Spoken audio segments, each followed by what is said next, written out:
लोगों में बीजेपी को लेकर इतना आक्रोश देखने को नजर आ रहा है। ये तस्वीरें मैं हैदराबाद की आपको दिखाने का प्रयास कर रहा हूँ। हैदराबाद में एक रैली को संबोधित कर रहे थे माननीय श्री नरेंद्र मोदी जी, लेकिन वहाँ पर ऐसा होगा जिसको देखकर आप आश्चर्यचकित होने वाले हैं, क्योंकि तस्वीरों में जो तस्वीरें आपको दिख रही हैं हैदराबाद की हैं। हैदराबाद में एक रैली को संबोधित कर रहे थे, तभी एक लड़की उनके यहाँ पर एक पोल पर चढ़ गई और नरेंद्र मोदी जी गुहार लगा रहे हैं कि बेटी नीचे उतर जाओ, मैं आपकी बात सुनूंगा। लेकिन कितनी बात है युवाओं की सुन रहे हैं, ये तस्वीरों में आपको दिख ही रहा होगा, हमको भी पता है और आपको भी पता होगा कि युवाओं की कितनी बात ये पूरे भारतवर्ष में सुनते हुए नजर आ रहे हैं। युवा लगातार बेरोजगार होता हुआ नजर आ रहा है। युवा के ऊपर लगातार आक्रोश और लगातार बेरोजगारी की मार पड़ती हुई नजर आ रही है। युवा उससे उभरता नहीं नजर आ रहा है। लगातार वादा करते हैं कि माननीय श्री नरेंद्र मोदी जी हम युवाओं को रोजगार देंगे, 2 करोड़ पर ईयर का रोजगार देंगे।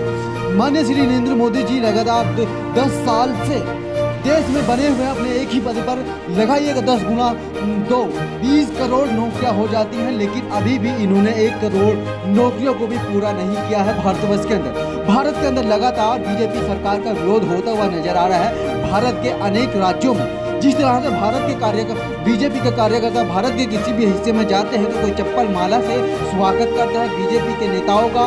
ये तस्वीरें देखकर आपको हैरानियां तो हो ही रही होगी, जो माननीय श्री नरेंद्र मोदी जी चिल्लाकर कह रहे हैं कि बेटी नीचे आ जाओ। बेटी को हिंदी समझ नहीं आई तो वहीं की स्थानीय भाषा में एक व्यक्ति कहता है कि बेटी प्लीज नीचे आ जाओ, आपकी बात सुनी जाएगी। आप एक व्यक्ति की एक लड़की की बात सुन सकते हैं, आप देश के पूरे युवाओं की बात आपको सुननी चाहिए। यदि युवा ऐसा करेगा तो आपको तभी मजा आएगा। उससे पहले क्या आप देश के युवाओं की बात सुनेंगे नहीं?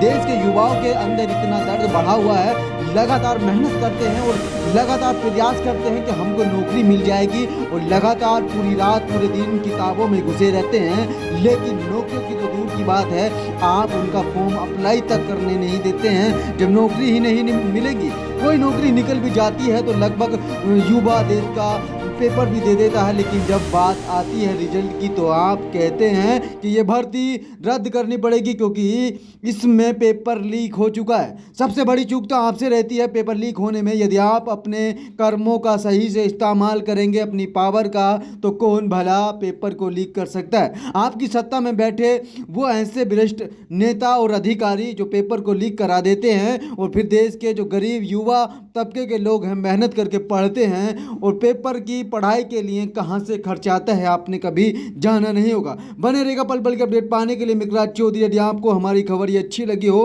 तो चैनल को सब्सक्राइब कर लें, बेल आइकन ऑन कर लें, आने वाली खबर के लिए सबसे पहले आप तक अपडेट मिल चुके। जय हिंद, जय भारत।